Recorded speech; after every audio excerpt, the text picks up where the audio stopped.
Good morning. I'm Jane Morgan, and today I am joined by Senior Research Analyst Lauren Grech from PAC Partners. Good morning, Lawrence. Good morning, Jane, and hello to all your viewers.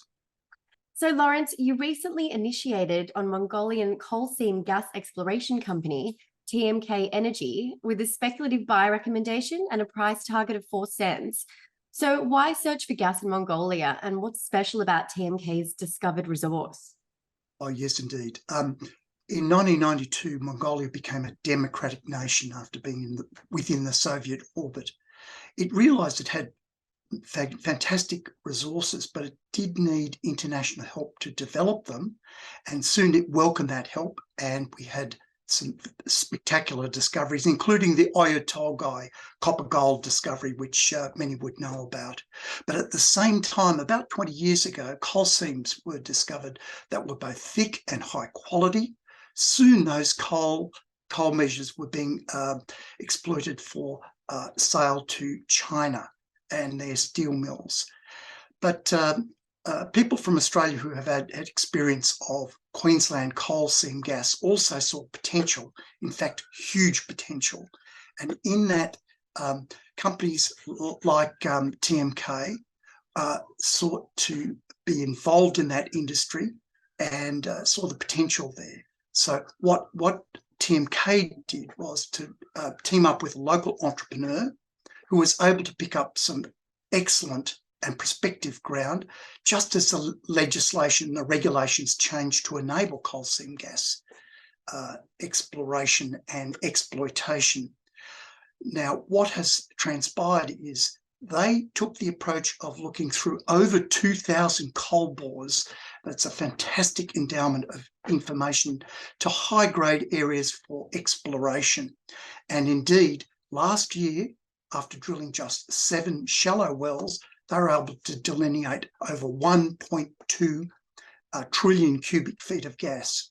Now, I've been in the oil game a long time, and the gas game, and this was one of the most effective and cheapest discoveries of gas of that sort of magnitude. It only cost them a few $1 million, and most of that was done by paid by a farm out. So TMK have got 67% of this large resource endowment, and they are operators. And what they are proceeding to do now is to say, well, how significant is this? Just for scale, that 1.2 TCF is equivalent to Beach Petroleum's all in their entire gas endowment. So it's larger. Of course, Beach have done a lot more work and they know a lot more about their resource, but really that's what the next phase is all about, to discover more about that 1.2 TCF of gas.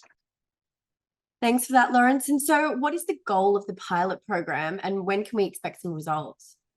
Indeed. They are undertaking drilling as we speak, the drilling of 3 pilot wells, and the purpose of that program is to see the quality of those resources.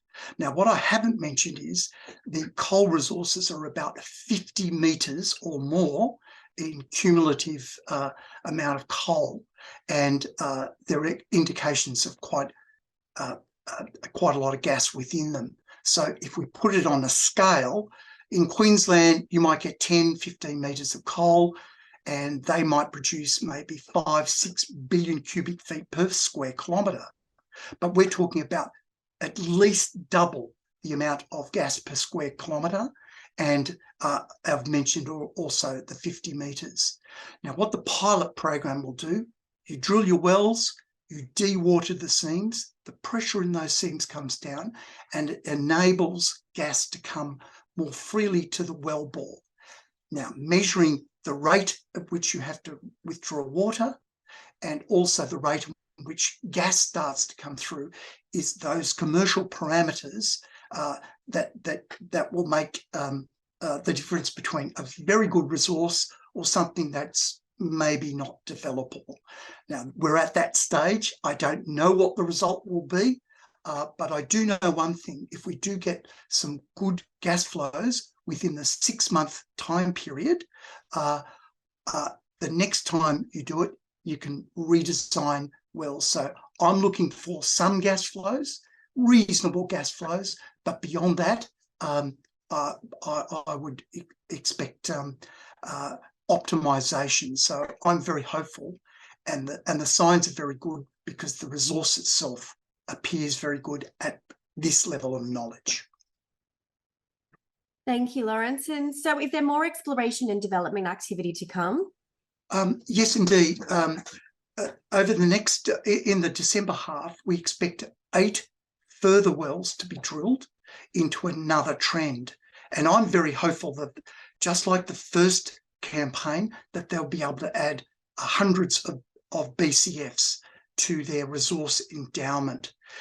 They're not stopping at that, though. They've got 2 seismic programs, about 10 kilometres each, that will open up what I think are new areas of development, and for exploration programs in 2024. So I'm very hopeful that this will result in an increasing endowment, and this would be of world scale when you start adding hundreds of BCFs to a 1.22 trillion cubic feet of gas endowment.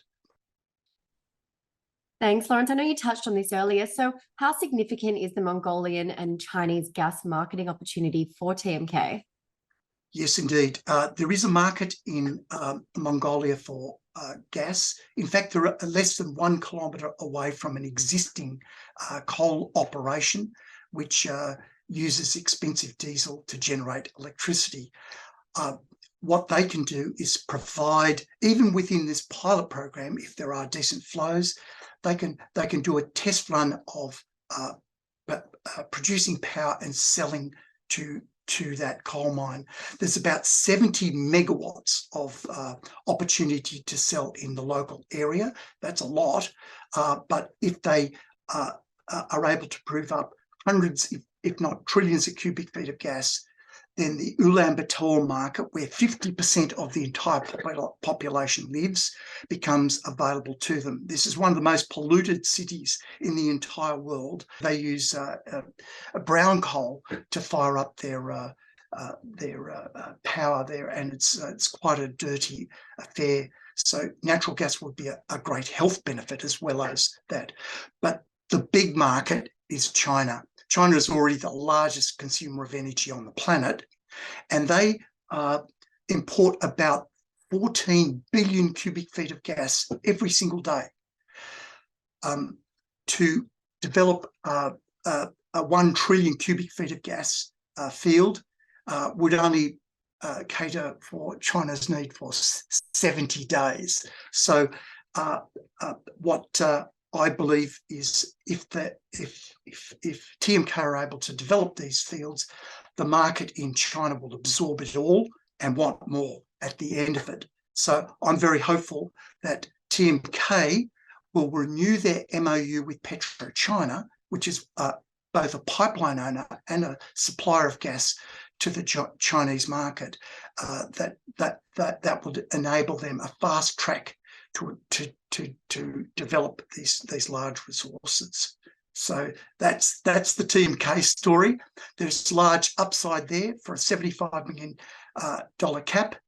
We have unknowns. Nature is may be able to provide some good resources, but I do know that with practice you'll be able to get more and more efficient, and I believe that this is a very good chance for going to the next stage of investigation. Wonderful. Well, Lawrence, thank you so much for your time today, and we look forward to further updates from both TMK Energy and PAC Partners. Thank you. Look forward to that next opportunity. Goodbye, Jane.